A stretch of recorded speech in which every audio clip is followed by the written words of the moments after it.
Hi friends, Telangana TET and DSC కోసం తయారు చేయబడుతున్న ఈ సోషల్ మెటీరియల్ కేవలం 50 రూపీస్కే మా యాప్లో అవైలబుల్ ఉంది ఫ్రెండ్స్. యాప్ లింక్ డిస్క్రిప్షన్లో ఉంది. ఎస్జిటి స్కూల్ అసిస్టెంట్కి యూజ్ అవుతుంది. సోషల్కి 8th క్లాస్ 18th లెసన్ హక్కులు అభివృద్ధి. మానవ హక్కుల భావన గత 3 సంవత్సరాల్లో ఈ భావన ప్రపంచమంతా చోటు చేసుకుంది. ఐక్యరాజ్య సమితి 1945 అక్టోబర్ 24న ఏర్పడింది. మౌలిక హక్కుల్లో 2 ముఖ్యమైన హక్కులు గౌరవప్రద జీవనం నడిపే హక్కు మరియు స్వేచ్ఛ స్వాతంత్రపు హక్కు. ఎంకేఎస్ఎస్ మజ్దూర్ కిసాన్ శక్తి సంఘటన్. జన్ సున్ వాయి అంటే అర్థం ప్రజా విచారణ. జన్ సున్ వాయి పేరుతో మజ్దూర్ కిసాన్ శక్తి సంఘటన్ ఎంకేఎస్ఎస్ సమావేశాలు నిర్వహించేది. ఈ సమావేశాల ముఖ్యోద్దేశం ప్రభుత్వ పత్రాలను పైకి చదివి వినిపించడం, మస్టర్ లేదా హాజరు జాబితా, చేతిపంపు వేయడానికి ఎవరెవరికి కూలీ చెల్లించారో తెలియజేస్తుంది. వీటి ద్వారా ఏదైనా అవినీతి జరిగి ఉంటే తెలుస్తుంది. రాజస్థాన్ అధికారిక సమాచారాన్ని వెల్లడి చేయడాన్ని తప్పనిసరి చేస్తూ 1995లో ఒక చట్టం చేసింది.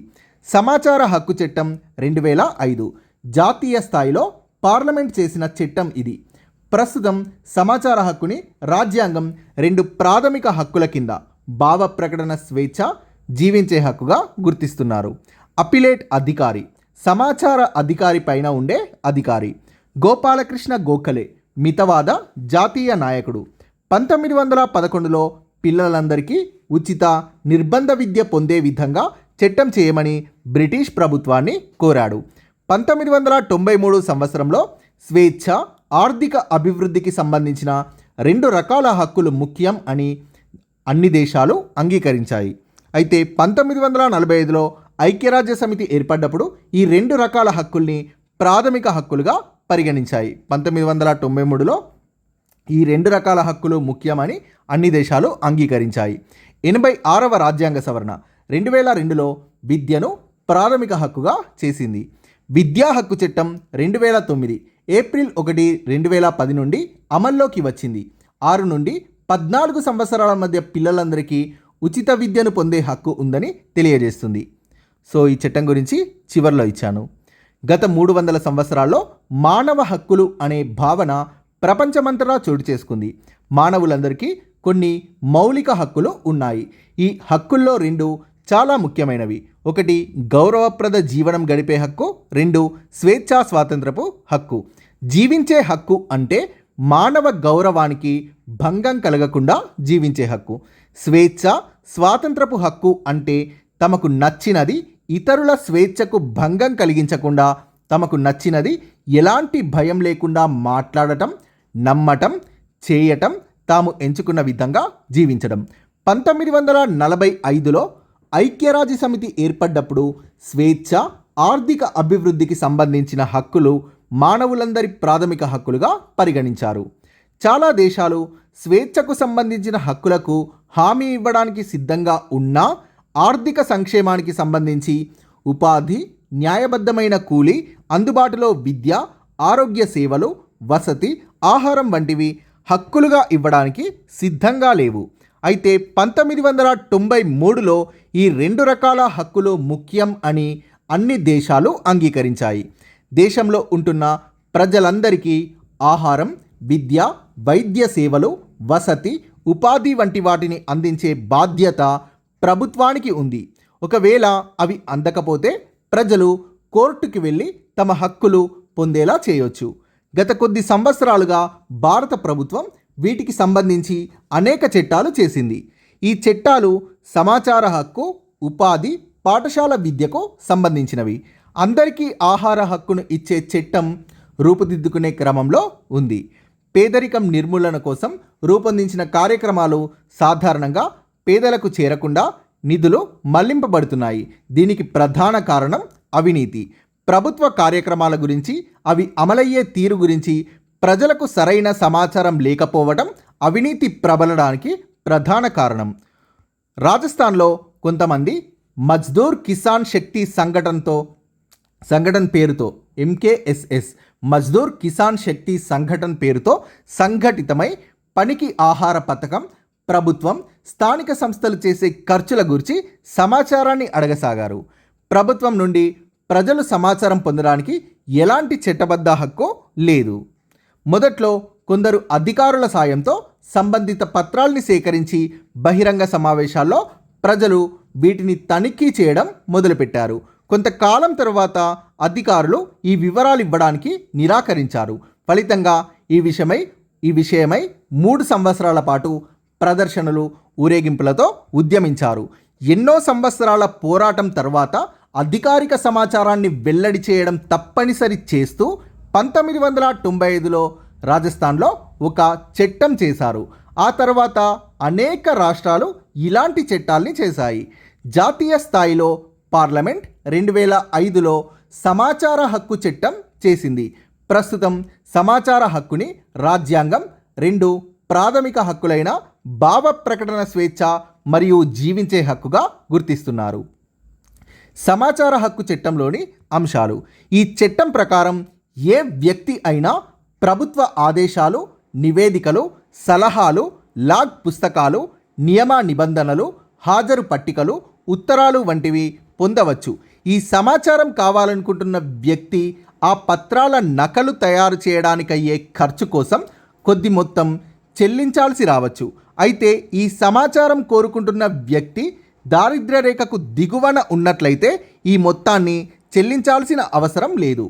చట్టం ప్రకారం ప్రతి ప్రభుత్వ కార్యాలయంలో ప్రజలు అడిగే సమాచారానికి స్పందించే ఒక అధికారి ఉండాలి. ఆ అధికారిని సమాచార అధికారి అంటారు. ఈ సమాచార అధికారి పైన అప్పిలేట్ అధికారి ఉంటాడు. సమాచార అధికారి చర్య తీసుకునేలా అప్పిలేట్ అధికారి చూడాలి. రాష్ట్ర, కేంద్ర స్థాయిలో స్వతంత్ర సమాచార కమిషన్లు ఉండాలి. అడిగిన సమాచారం ఎంత సమయంలోపు అందజేయాలో చట్టం సూచించింది. ఒకవేళ సమయంలోపు సమాచారం ఇవ్వకపోతే అడిగిన వ్యక్తి అతడిపై అధికారికి ఫిర్యాదు చేసి తర్వాత రాష్ట్ర లేదా కేంద్ర సమాచార కమిషన్ల వద్ద కేసు నమోదు చేయొచ్చు. సమాచార హక్కు చట్టం కింద ప్రజలు ఎవ్వరూ అడగకపోయినా ప్రతి ప్రభుత్వ కార్యాలయం తనంతట తానుగా కొంత సమాచారాన్ని వెల్లడి చేయాలి. ఈ సమాచారాన్ని ఆయా కార్యాలయ గోడలపై చూడొచ్చు. ప్రభుత్వ శాఖల వెబ్సైట్లో కూడా సమాచార హక్కు కింద ఆ సంస్థకు సంబంధించిన సమాచారం ఉంటుంది. బాలల ఉచిత నిర్బంధ విద్యా హక్కు చట్టం 2009 దేశంలోని పిల్లలందరికీ ఉచిత నిర్బంధ విద్య పొందే విధంగా చట్టం చేయమని బ్రిటిష్ వలస ప్రభుత్వాన్ని 1911లో గోపాలకృష్ణ గోఖలే కోరాడు. కానీ బ్రిటిష్ ప్రభుత్వం అంగీకరించలేదు. స్వాతంత్ర్యానంతరం కూడా ఇలాంటి చట్టాన్ని వెంటనే చేయలేదు. చివరికి 2002లో విద్యను ప్రాథమిక హక్కుగా పార్లమెంట్ గుర్తించింది. విద్యను ప్రాథమిక హక్కుగా చేసిన 86వ రాజ్యాంగ సవరణ 2002లో జరిగింది. 86వ సవరణ ప్రభుత్వం చేసే చట్టం ద్వారా 6 నుండి 14 సంవత్సరాల పిల్లలందరికీ ఉచిత నిర్బంధ విద్యను ప్రభుత్వం అందించాలి. ఉచిత నిర్బంధ విద్యకు బాలల హక్కు చట్టం 2009 అనే ఈ చట్టాన్ని అంతిమంగా 2009లో చేశారు.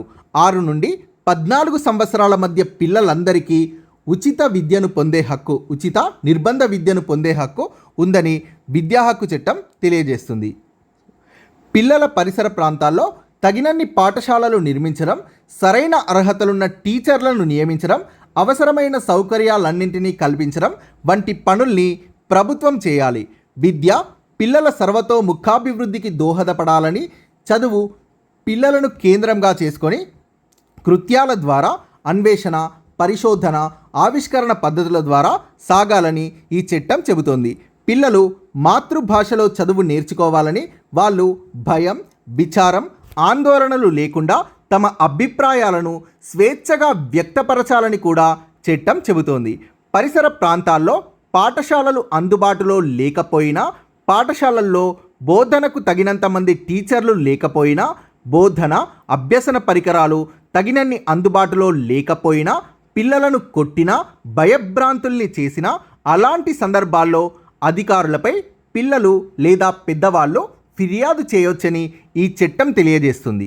విద్యా హక్కు చట్టం 2009. ఈ చట్టం 6 నుండి 14 సంవత్సరాల పిల్లలందరికీ ఉచిత నిర్బంధ ఎలిమెంటరీ విద్యను అందించడానికి ఉద్దేశించబడింది. ఏప్రిల్ 1, 2010 నుండి ఈ చట్టం అమల్లోకి వచ్చింది. ముఖ్యాంశాలు: పిల్లలందరికీ అందుబాటులో పాఠశాలలు ఏర్పాటు చేయాలి. పాఠశాలలకు మౌలిక వసతులు కల్పించాలి. పిల్లలందరినీ వయస్సుకి తగిన తరగతిలో చేర్పించాలి. తోటి వారితో సమానంగా ఉండడానికి ప్రత్యేక శిక్షణ ఇప్పించాలి. ప్రత్యేక అవసరాలు కలిగిన పిల్లలకు సాధారణ పిల్లలతో పాటు విద్య కొనసాగించడానికి తగు వసతులు ఏర్పాటు చేయాలి. బడిలో చేర్చుకోవడానికి ఎలాంటి పరీక్షలు నిర్వహించరాదు. ఎలాంటి రుసుము ఛార్జీలు వసూలు చేయరాదు. బడిలో చేర్చిన పిల్లల పేరు తీసేయడం, అదే తరగతిలో కొనసాగించడం చేయరాదు. పిల్లల్ని శారీరకంగా మానసికంగా హింసించరాదు. వయస్సు నిర్ధారణ పత్రం, ఇతర ధృవీకరణ పత్రాలు లేవు అనే కారణం చేత పిల్లలకు బడిలో ప్రవేశాన్ని నిరాకరించరాదు. తగిన అర్హతలున్న వారిని మాత్రమే ఉపాధ్యాయులుగా నియమించాలి. పిల్లలు నిర్దేశించిన సామర్థ్యాలు సాధించేలా బోధనాభ్యసనం, మూల్యాంకనం ఉండాలి. ఎలిమెంటరీ విద్య పూర్తయ్యే వరకు పిల్లలకు ఎలాంటి బోర్డు పరీక్షల్ని నిర్వహించరాదు.